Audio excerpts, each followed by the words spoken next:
नमस्कार दोस्तों, आपके अपने YouTube चैनल पर स्वागत है।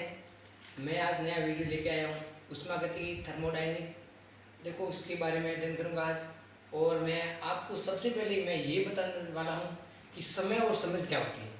समय और समझ में क्या अंतर है, समय हमारे पास है और समझ क्या चीज़ है। ये आपने जो समझ लिया तो आपकी लाइफ की सेंस, आपका जो भविष्य है वो बदल सकता है। समय और समझ आपने समझ लिया तो देखो समय और समझ में क्या सीखो, समझो। देखो समय व समझ,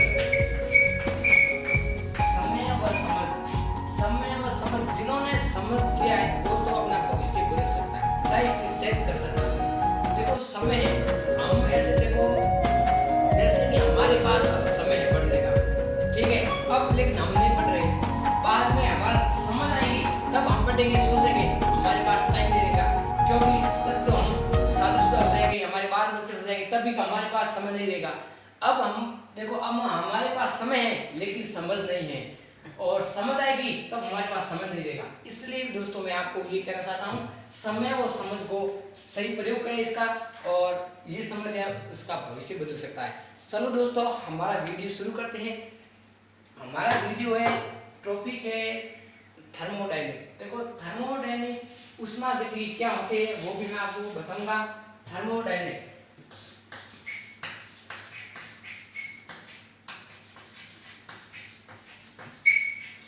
थर्मोडायनेमिक इसका थर्मो का मतलब होता है हीट, हीट और डायनेमिक होता है मोशन। देखो दो शब्दों से मिलकर बना है हीट मोशन। हीट का मतलब क्या होता है, थर्मो का मतलब होता है ऊष्मा, और मोशन का मतलब होता है गति। माना कि आज के समय में मैं बात कर रहा हूँ जिसके पास, देखो हमारे पास, मैंने बोला हीट मोशन, मोशन का मतलब क्या होता है, देखो मौसम, हीट मोशन, ऊष्मा गतिकी। आज के टाइम में लगभग सभी को पता है। देखो मौसम क्या होता है, मोशन, मोशन का मतलब होता है गति। आज के टाइम में लगभग सभी को पता है, जिसके पास स्मार्टफोन है उसको सबको पता है। जैसे कि वीडियो बनाते हैं उसमें लिखा सीधा आता है कि स्लो मोशन भाई वीडियो बना मेरा, तो वो ये मोशन का मतलब है गति। तो उसको इंग्लिश में बोलते हैं मोशन, हीट, ऊष्मा गतिकी। तो हम आज शुरू करेंगे ऊष्मा गतिकी क्या है उसके बारे में। आज टॉपिक बाय टॉपिक पढ़ाऊंगा, और मेरी वीडियो अच्छी लगी तो लाइक करो और सब्सक्राइब करो और आगे अपने दोस्तों को भेजो ताकि हम दोस्त भी लाभ उठा सके इस वीडियो का। अब मैं आपको देखो सबसे पहले ऊष्मा गतिकी, इसमें हिंदी में बोलते हैं ऊष्मा गतिकी। ये क्लास 11th का देखो ऊष्मा गतिकी। ऊष्मा गतिकी क्या है, ये क्लास 11th साइंस में, फिजिक्स में भी चैप्टर है ऊष्मा गतिकी, और केमिस्ट्री में भी ऊष्मा गतिकी चैप्टर है। तो हम ऊष्मा गतिकी क्या है, विज्ञान की वह शाखा जिसके अंदर हम ऊष्मा के विभिन्न ऊर्जाओं का अध्ययन किया जाता है, उसे हम कहते हैं ऊष्मा गतिकी।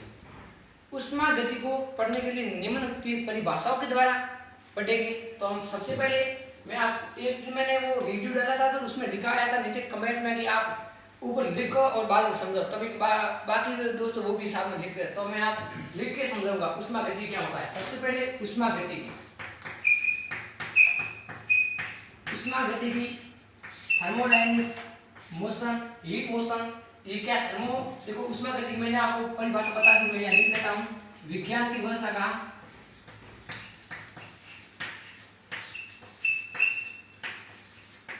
रसायन विज्ञान की वह शाखा जिसके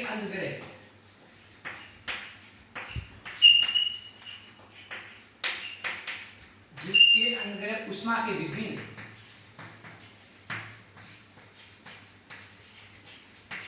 विभिन्न ऊर्जाओं का अध्ययन किया जाता है, ऊर्जाओं का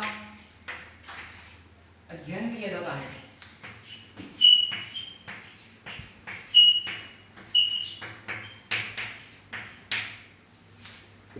अध्ययन किया जाता है उसे हम कहते हैं ऊष्मा गतिकी। अब ऊष्मा गतिकी को पढ़ने के लिए निम्न परिभाषाओं के द्वारा हम समझेंगे। ऊष्मा गतिकी को पढ़ने के लिए निम्न हमारे पास 3 परिभाषा है। एक तो होता है सिस्टम, दूसरे नंबर पे सराउंडिंग, तीसरे नंबर पे होता है बाउंड्री। तो उसके हम ऊष्मागतिकी की विभिन्न परिभाषाओं के अंदर हम पढ़ेंगे। तो निम्न परिभाषाओं को ऊष्मागतिकी के विभिन्न परिभाषाओं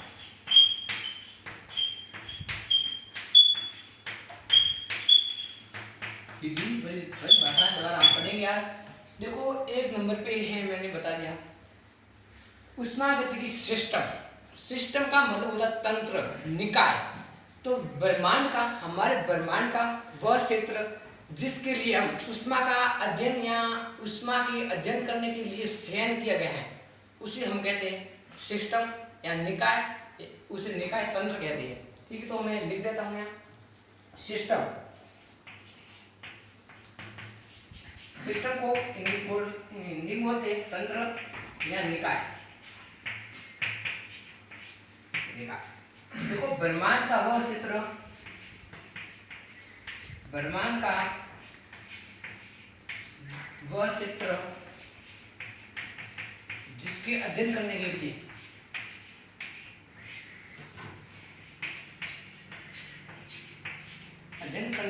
चुना गया है।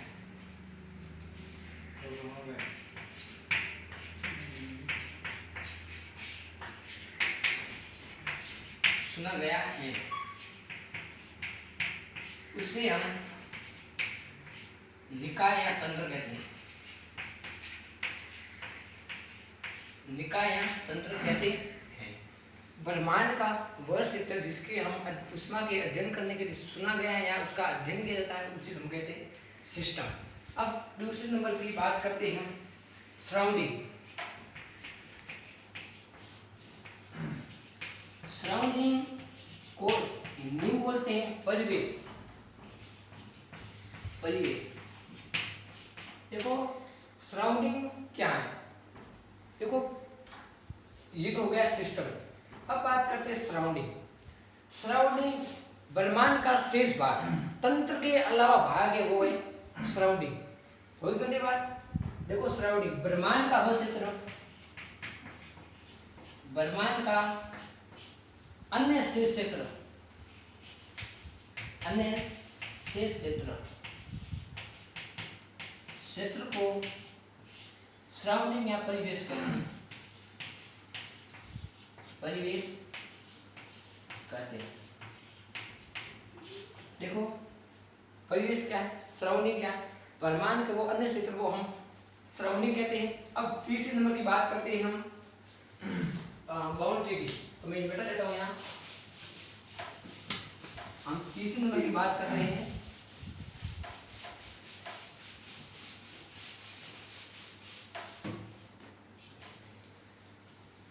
नंबर की हम बात करते हैं बाउंड्री की। बाउंड्री क्या होती है? बाउंड्री को हिंदी में बोलते हैं, हिंदी बाउंड्री को बोलते हैं क्या? परिसीमा। हिंदी में बोलते हैं परिसीमा। देखो परिसीमा क्या है, हमने तो सिस्टम और सराउंडिंग पढ़ लिया। सिस्टम और सराउंडिंग को अलग करने वाली रेखा को हम बाउंड्री कहते हैं। परिवेश उसको परिसीमा कहते हैं। परिवेश और निकाय को अलग करने वाली रेखा को हम बाउंड्री कहते हैं। और ये काल्पनिक या वास्तविक रेखा भी हो सकती है, और ये ऊष्मा की कुचालक भी हो सकती है। ये मैं कहता हूँ, यह बाउंड्री क्या है? तंत्र व परिवेश, परिवेश को अलग करने वाली रेखा।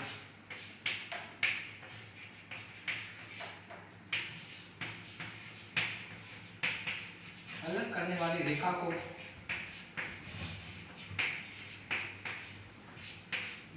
परिसीमा कहते हैं।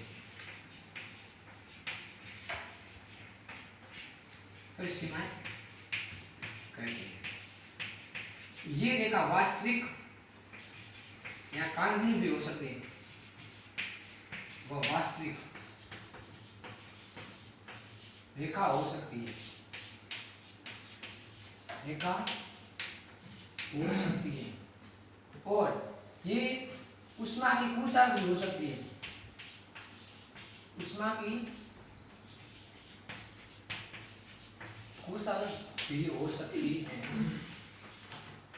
भी हो सकती है। देखो परिसीमा तंत्र व साउंड, देखो सिस्टम व सराउंडिंग को अलग करने वाली वास्तविक या काल्पनिक रेखा को हम कहते हैं बाउंड्री। बाउंड्री ऊष्मा की कुशालक भी हो सकती है। अब हम देखो तंत्र हमने तो पढ़ लिया, सिस्टम, सराउंडिंग, तीसरे नंबर पे बाउंड्री। निकाय और परिवेश और परिसीमा, तीन तो हमने पढ़ ली। अब हम इसके टॉपिक बाय टॉपिक पढ़ेंगे। लेकिन अब देखो सबसे पहले पढ़ा तंत्र, सिस्टम। अब सिस्टम कितने प्रकार के होते हैं उसको हम अध्ययन करेंगे। देखो निकाय, निकाय कितने प्रकार होते हैं? निकाय 3 प्रकार के होते हैं, खुला निकाय, बंद निकाय और एक होता है विलगित निकाय। तो हम निकाय पढ़ेंगे। निकाय मुख्य 3 प्रकार के होते हैं। एक तंत्र या निकाय बोलो या सिस्टम बोलो, ये 3 प्रकार के होते हैं। एक होता है खुला निकाय, एक बंद निकाय, एक होता है विलगित निकाय। अब मैं लिखता हूँ खुला निकाय। एक नंबर पे खुला निकाय, खुला निकाय। देखो खुला निकाय किसे कहते हैं? वो मैं देखो निकाय की, खुला निकाय वह निकाय जो द्रव्य और उस ऊर्जा का आदान प्रदान होता है, उसको हम खुला निकाय कहते हैं। वह तंत्र जिसमें ऊर्जा व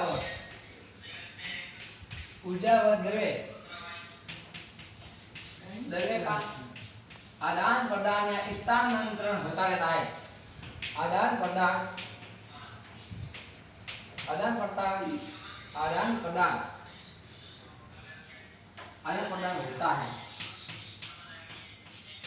होता है उसे खुला निकाय कहते हैं।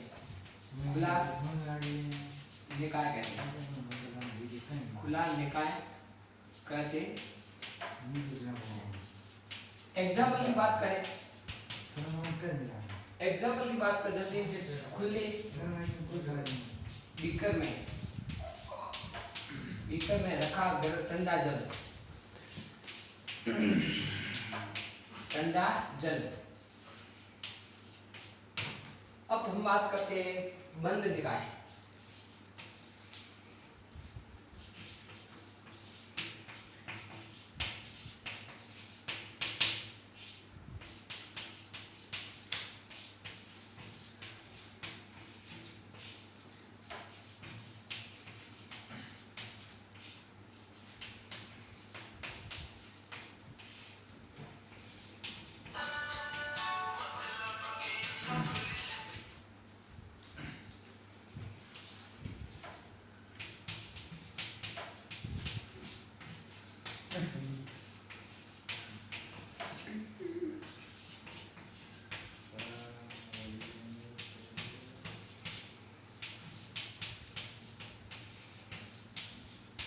बंद निकाय कहते हैं।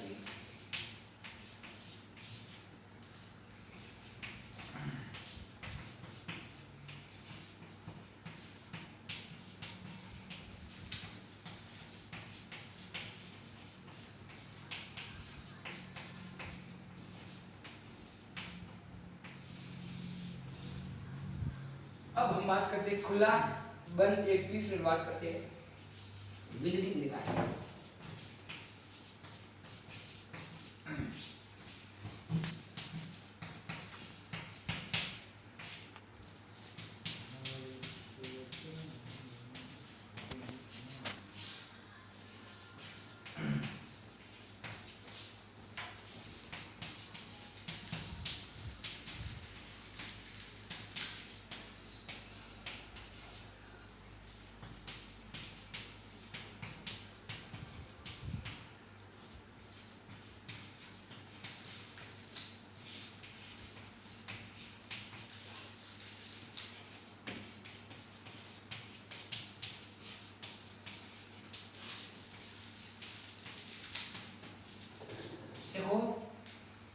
तंत्र तीन प्रकार के होते हैं, खुला तंत्र या निकाय बोल दो, खुला बंद निकाय, एक होता है विलगित निकाय।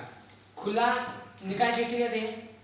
वह निकाय जिसके अंदर ऊर्जा व द्रव्य का दोनों का आदान प्रदान होता है, उसे हम खुला निकाय कहते हैं। जैसे एग्जाम्पल की बात करते हैं, खुले बीकर में रखा गया ठंडा जल। और बंद निकाय ऐसा निकाय जिसके अंदर ऊर्जा का आदान प्रदान या स्थानांतरण होता है लेकिन द्रव्य का स्थानांतरण नहीं होता है, उसे हम कहते हैं बंद निकाय। और अब बात करते हैं विलगित निकाय। ऐसा निकाय जिसके अंदर ना तो द्रव्य और ना ही ऊर्जा का आदान प्रदान होता है, उसे हम कहते हैं विलगित निकाय। जिसमें एग्जाम्पल की बात करते हैं, जैसे थर्मस में रखी गई साय, 10 ग्राम साय रखी गई, जैसे विलगित निकाय में आता है। अब हम बात करेंगे, अब खुला तंत्र, बंद निकाय और विलगित निकाय, ये तीन हो गया। अब हम बात करेंगे आगे ऊष्मा प्रकम की बात करेंगे। ऊष्मा प्रकम कितने प्रकार के होते हैं वो भी आगे पढ़ेंगे। हम साम्य पढ़ेंगे, ऊष्मा गति साम्य क्या है। अब हम पढ़ेंगे ऊष्मा गति की साम्य। देखो ऊष्मा गति की साम्य क्या है, कितने प्रकार की होती है। उससे पहले मैं निकाय अवस्था पर थोड़ी, निकाय अवस्था क्या है। निकाय अवस्था को मैं दो भागों में बांटेंगे, लेकिन निकाय अवस्था पढ़ने लेवल है।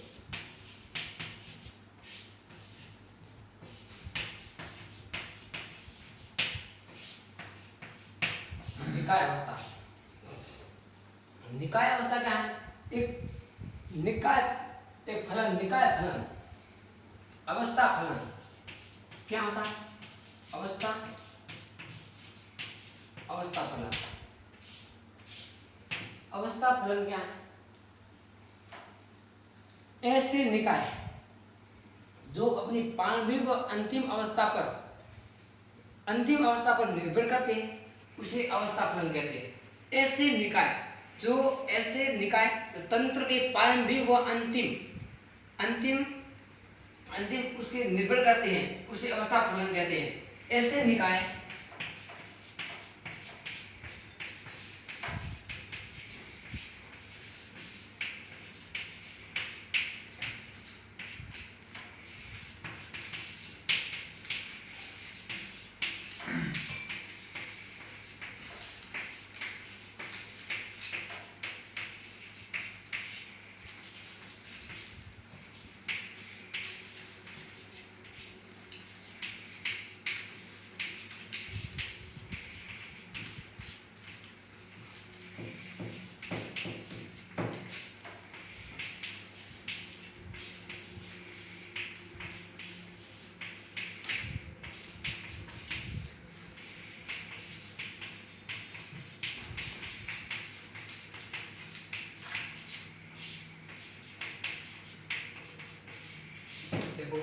अवस्था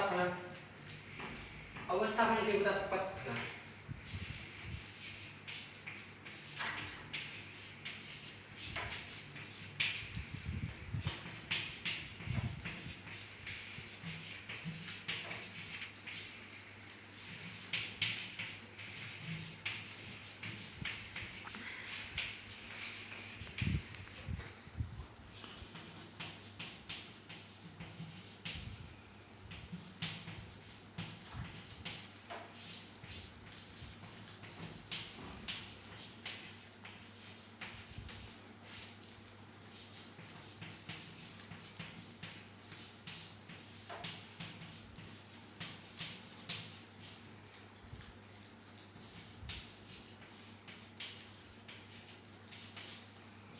देखो ये होता अवस्था फलन, ये होता है पथ फलन। देखो अवस्था फलन और पथ फलन क्या है। देखो निकाय के ऐसे तंत्र जो अपने प्रारंभिक व अंतिम अवस्था पर निर्भर रहते हैं, उसे तो हम कहते हैं अवस्था फलन। एग्जाम्पल की बात करते हैं, जैसे ताप, दाब और आयतन। अब होता है पथ फलन। ऐसे निकाय जो विभिन्न अवस्थाओं से गुजरते हुए अपने पथ पर निर्भर करते हैं और बाद में पथ पर आ जाते हैं, उसे हम कहते हैं पथ फलन। ऐसे निकाय जो विभिन्न अवस्थाओं से गुजरते हुए अपनी पथ पर निर्भर करते हैं, उसे हम कहते हैं पथ फलन। और एक होता है अवस्थापन्न ऐसे निकाय जो विभिन्न अवस्थाओं से गुजरते हुए, जिसमें प्रारंभिक व अंतिम अवस्था पर निर्भर करते, उसे हम कहते हैं अवस्थापन्न। एग्जाम्पल की बात करते हैं दाब, ताप, आयतन और इत्यादि। अब हम बात करते हैं हम ऊष्मागतिकी साम्य।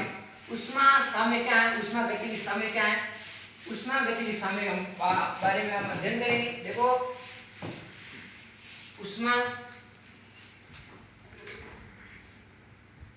ऊष्मागतिकी साम्य, ये बहुत ही इंपॉर्टेंट चैप्टर है।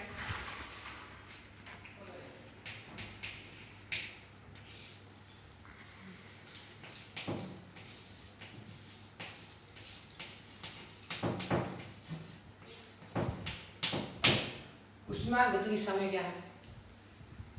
ऐसे निकाय जिसमें स्थूल, ताप, दाब इत्यादि आते हैं और समय के साथ कोई परिवर्तन नहीं होता है, उसे हम कहते हैं ऊष्मागतिकी साम्य। ऊष्मागतिकी साम्य मुख्य 3 प्रकार की होती है, रासायनिक साम्य, यांत्रिक साम्य, एक होता है तापीय साम्य। तो हम अध्ययन यहाँ लिखते हैं ऊष्मागतिकी साम्य ऐसे निकाय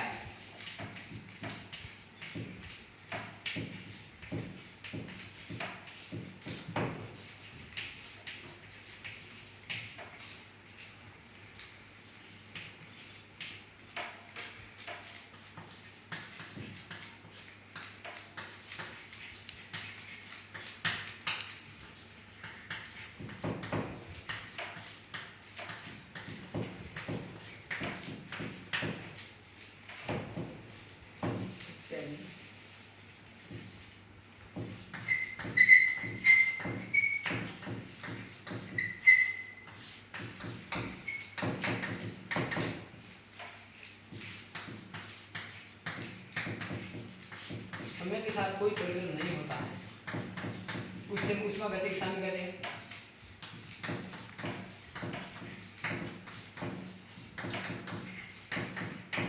ऊष्मागतिकी साम्य कहते हैं।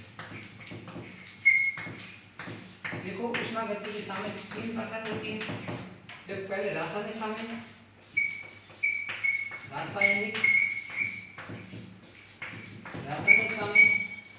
रासायनिक साम्य ऐसे निकाय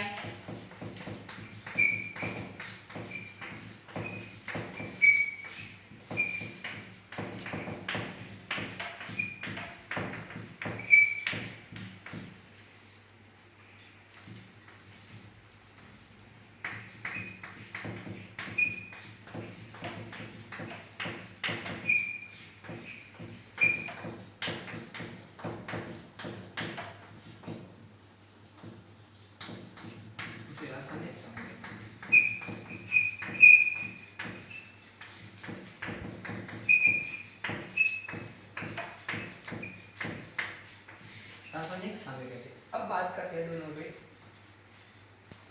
यांत्रिक साम्य।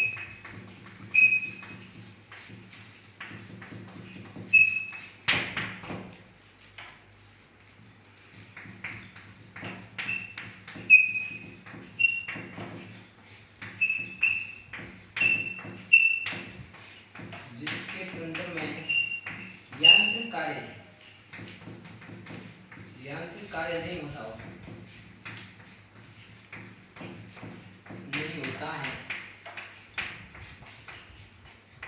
से यांत्रिक साम्य कहते हैं। देखो यांत्रिक साम्य, तापीय साम्य मैं समझाऊंगा आपको। तापीय साम्य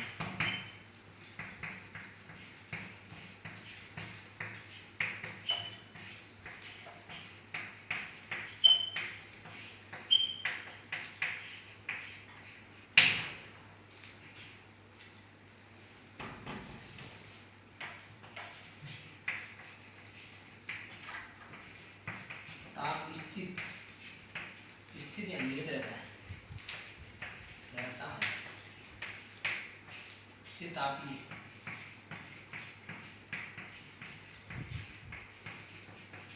साम्य करते हैं। उष्मागतिकी साम्य किसे कहते हैं? ऐसे निकाय जिसके अंदर स्थूल, ताप, दाब आदि इत्यादि होते हैं और समय के साथ कोई परिवर्तन नहीं होता, उसे हम उष्मागतिकी साम्य कहते हैं। उष्मागतिकी साम्य निम्न 3 प्रकार के होते हैं। कौन कौन से? एक होता है रासायनिक साम्य।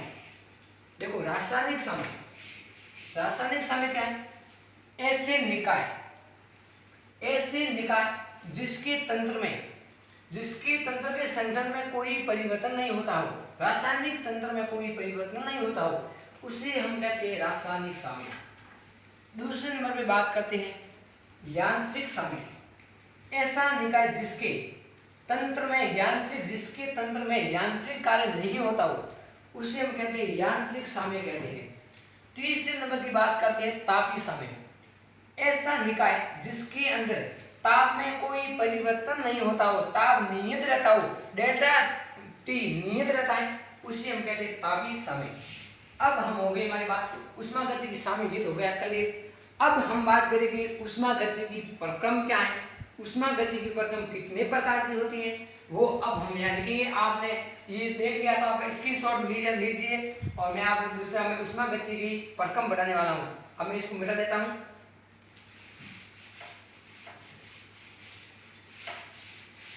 अब हम उष्मागतिकी प्रक्रम कितने प्रकार की होती है, ये निम्न प्रकार की होती है। ये ऐसे निकाय जिसकी अवस्था पर परिवर्तित होता है, उसे उष्मागतिकी प्रक्रम कहते हैं। ये निम्न प्रकार की होती है उष्मागतिकी प्रक्रम, ये निम्न प्रकार की होती है। हम बात करते हैं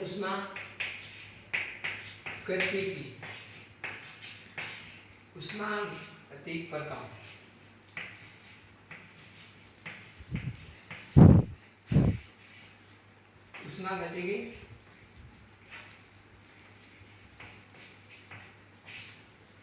उष्मागतिकी प्रक्रम ऐसे निकाय जिसके निकाय पर परिवर्तन होता है, उसे हम उष्मागतिकी कहते हैं। ऐसे निकाय जिसे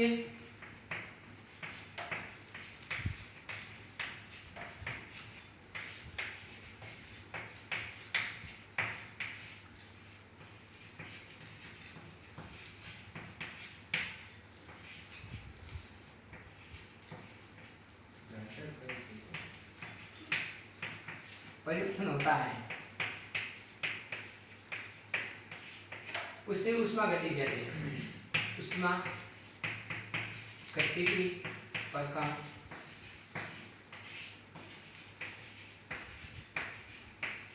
देखो हम किसकी बात कर रहे हैं, उष्मागतिकी प्रक्रम। ऐसे निकाय जिसके निकाय की अवस्था में कोई परिवर्तन नहीं होता, उसे हम कहते हैं उष्मागतिकी प्रक्रम। उष्मागतिकी प्रक्रम निम्न प्रकार की होती है। समतापी प्रक्रम, समदाबी प्रक्रम, सक्रिय प्रक्रम, रुद्धोष्म प्रक्रम और उत्क्रमणी प्रक्रम, अनुत्क्रमणी प्रक्रम, ये निम्न प्रकार की होती है। हम इसके नंबर बाय नंबर पढ़ेंगे। अब पहले समदाबी प्रक्रम बात करते हैं, समतापी प्रक्रम की बात करते हैं। एक नंबर पे बात करते हैं समतापी प्रक्रम।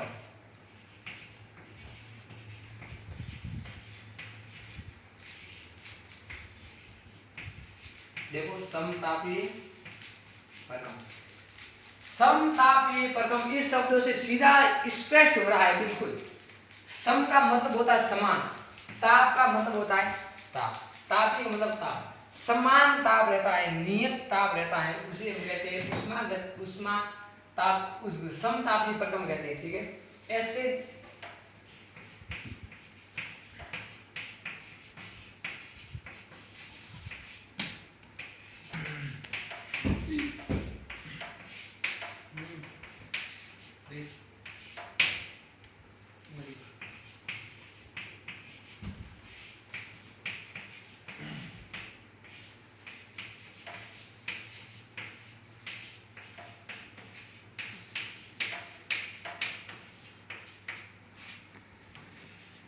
जिसके अंदर समान ताप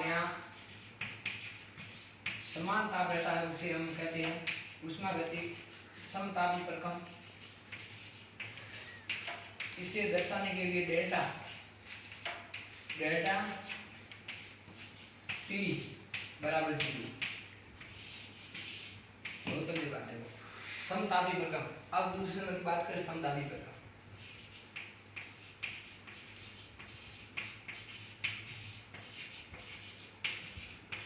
समदाबी प्रक्रम ऐसे प्रक्रम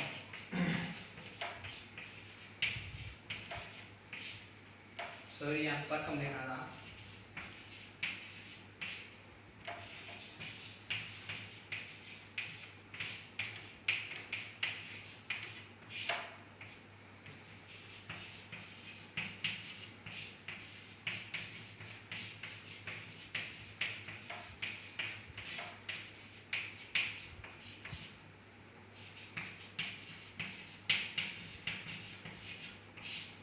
समदाबी प्रक्रम कहते हैं।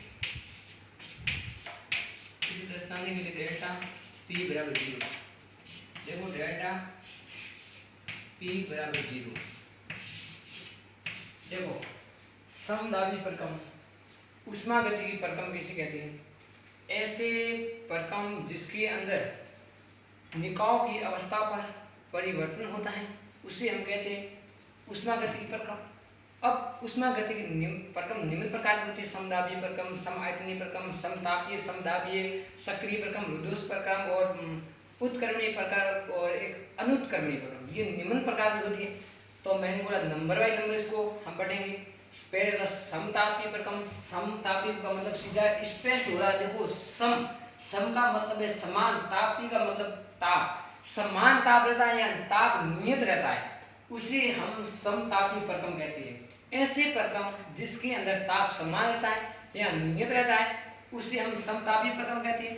इसे दर्शाने के लिए डेल्टा T बराबर 0 और समदाबी का मतलब इसमें भी ये समान होना। देखो समान दाब हो ऐसा प्रक्रम जिसके अंदर समान दाब है और नियत ताप रहता है उसे हम कहते हैं समदाबी प्रक्रम। इसे डेल्टा P बराबर 0। अब तीसरे नंबर की बात करते हैं हम समायतनीय प्रक्रम। ऐसा प्रक्रम जिसके अंदर आयतन समान रहता है और आयतन नियत रहता है उसे डेल्टा V बराबर 0 से दर्शाते हैं। अब तीसरे नंबर पर लिखते हैं समायतनीय प्रक्रम। इसको मैं मिटा देता हूँ।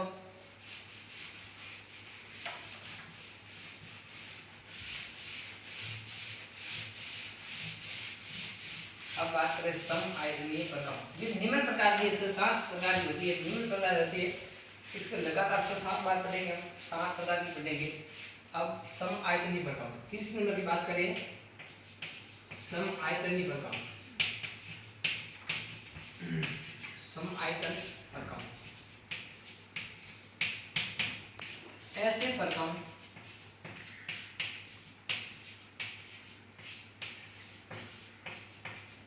जिसमें आयतन समान रहता है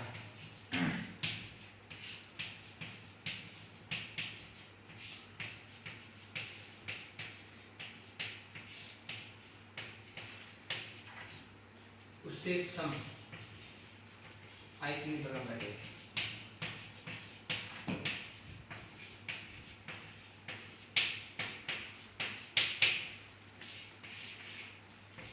डेल्टा V बराबर 0।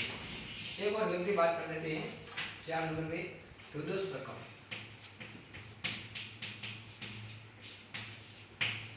ऐसा प्रक्रम जिसके अंदर ऊष्मा का कोई परिवर्तन नहीं होता। ऊष्मा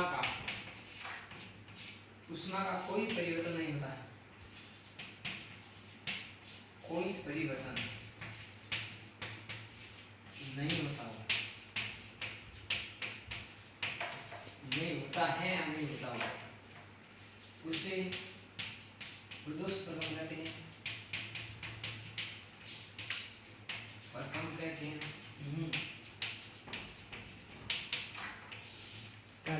डेल्टा Q बराबर 0। 5 नंबर की बात करते हैं सक्रिय प्रक्रम।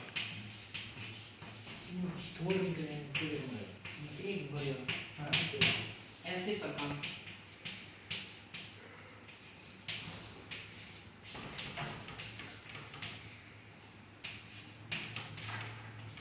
विभिन्न अवस्थाओं से गुजरते हुए 5वीं अवस्था में आ जाता है।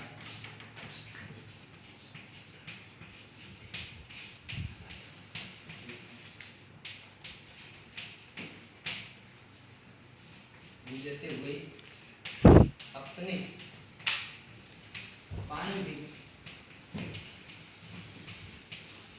अवस्था में आ जाता है।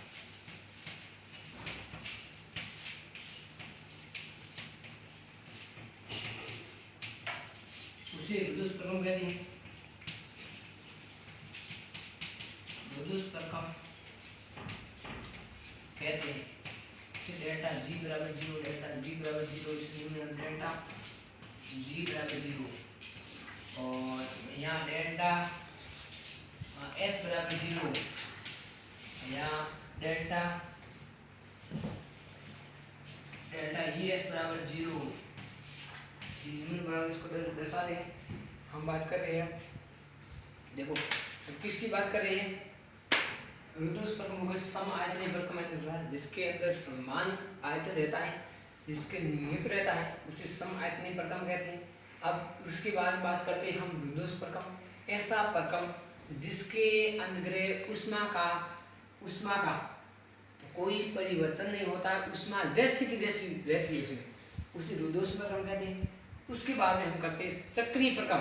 चक्रीय का मतलब ऐसे घूमना, यही है चक्रीय का मतलब। अब देखो ऐसे प्रकम जिसके विभिन्न अवस्थाओं से गुजरते हुए अपनी प्रारंभिक अवस्था में आ जाते हैं, उसे हम चक्रीय प्रकम, जैसे विभिन्न अवस्थाओं से गुजरते जाते हैं लेकिन अंतिम में अपने प्रारंभिक स्थिति में आ जाते हैं, उसे हम चक्रीय प्रकम कहते हैं। इसे डेल्टा जी बराबर 0 से दर्शाते हैं, यहाँ डेल्टा एस बराबर 0 से दर्शाते हैं और डेल्टा एस बराबर 0 से दर्शाते हैं। यहाँ इस रुदुष्प्रकम को डेल्टा क्यू बराबर 0 से दर्शाते हैं। अब हम 4-5 तक हो गई। अब इसके आगे हम बात करेंगे उत्क्रमणीय प्रकम, अनुत्क्रमणीय प्रकम। उत्क्रमणीय अनुत्क्रमणीय प्रकम ये भी मैं अब यहाँ लिख के बताऊंगा। अब उत्क्रमणीय और अनुत्क्रमणीय प्रकम क्या है,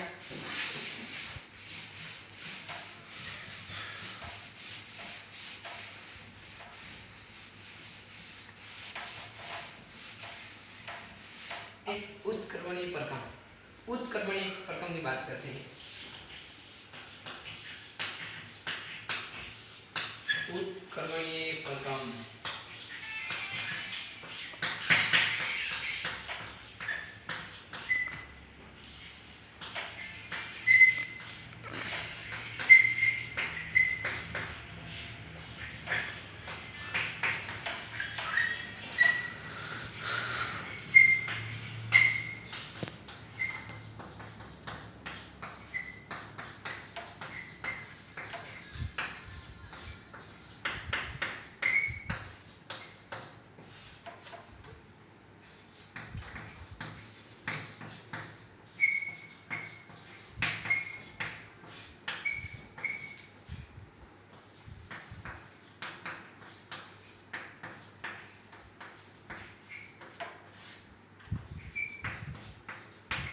करते हैं।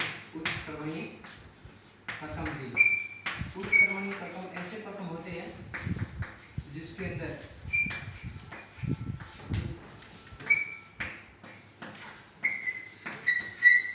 उत्क्रमणीय प्रकम है। एक और बात कर लेते हैं, ये कितने 6 नंबर की बात है और ये 7 नंबर अनुत्क्रमणीय प्रकम।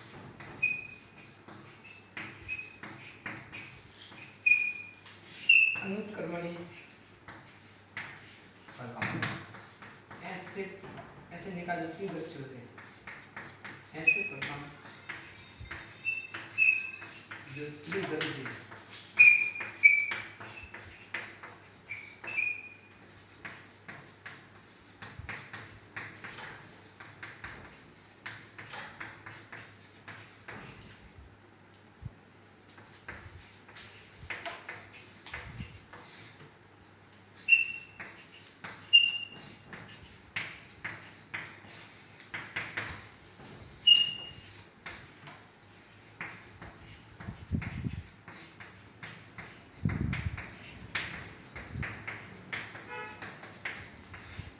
देखो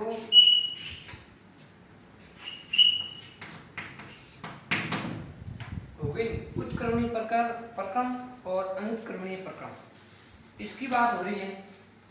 तो उत्क्रमणीय प्रकम किसे कहते हैं, ऐसे प्रकम परकम बल जो विरोधी बल की मात्रा में अधिक होता है और उसके परिवेश की दिशा को बदला जा सकता है, उसे उत्क्रमणीय परकम कहते हैं। और हम इसकी बात करते हैं अनुत्क्रमणीय परकम। ऐसे परकम जो तीव्र गति से होते हैं उसे कहते हैं अनुक्रमणीय परकम। देखो ये समतल दिशा में होती है, कौन? उत्क्रमणीय परकम। अब हम बात करें नॉट मोस्ट प्रश्न है, उत्क्रमणीय परकम में किया गया कार्य अनुत्क्रमणीय परकम की तुलना में अधिक होता है। ये बहुत ही मस्त है।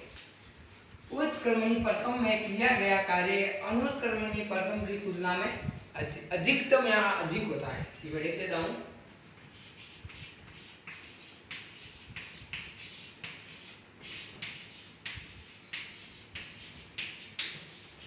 उत्क्रमणीय परकम में किया गया कार्य अनुत्क्रमणीय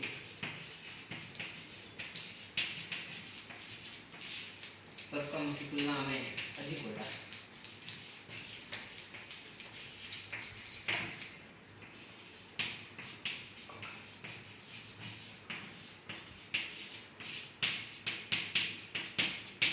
अधिकतम होता है। देखो हमारा परकम पूरा हो गया। उत्क्रमणीय परकम और अनुत्क्रमणीय परकम ऐसे परकम जिसके अंदर तीव्र गति से होता है उसे अनुत्क्रमणीय परकम कहते हैं। नॉट उत्क्रमणीय परकम में किया गया कार्य अनुत्क्रमणीय परकम की तुलना में अधिक होता है। और अब हमारा और अभी तो ये 1 शॉट में वीडियो बनाया गया है और ये वीडियो अभी तो एक और बनेगा, जैसे दूसरा परकम पूरा हुआ है। अब उसके नियम, ऊष्मागतिकी के नियम निम्न प्रकार के 4 प्रकार के होते हैं। 4 प्रकार के होते हैं, जैसे कि एक तो शून्य नियम, प्रथम नियम, द्वितीय नियम और तृतीय नियम। शून्य नियम ऐसे नियम जिसके अंदर 3 निकाय होती है, 2 निकाय साम्य अवस्था में होता है, तो तीसरा पृथक उसकी साम्य अवस्था में होगा। ये और शून्य नियम सन 1854 में हेनरिक रुडोल्फ हाइटल ने दिया था। और उसके बाद करते प्रथम नियम ऐसे नियम जिसके अंदर ना तो निकाय जिस ऊर्जा का अवशोषण होता है ना ही उसको ऊर्जा को तोड़ा जाता है। और उसके बाद आज हम इतने करेंगे और उसके बाद कल वीडियो बनाऊंगा। हमारी क्लास आपको कैसी लगी है? जो कि अच्छी लगी है तो लाइक करें और सब्सक्राइब जरूर करें। मेरा उद्देश्य यही था कि मेरा ज्ञान थोड़ा कुछ मेरे दोस्तों के पास रह जाए। और ये हमारा परकम हो गया पूरा। अब हम कल बात करेंगे और मेरी क्लास अच्छी लगी तो लाइक करो, सब्सक्राइब करो, अपने दोस्तों को साथ शेयर करो ताकि हमारे दोस्त भी यहाँ उसको भी समझ में आए और इस वीडियो का लाभ भी उठा सके। Thank you.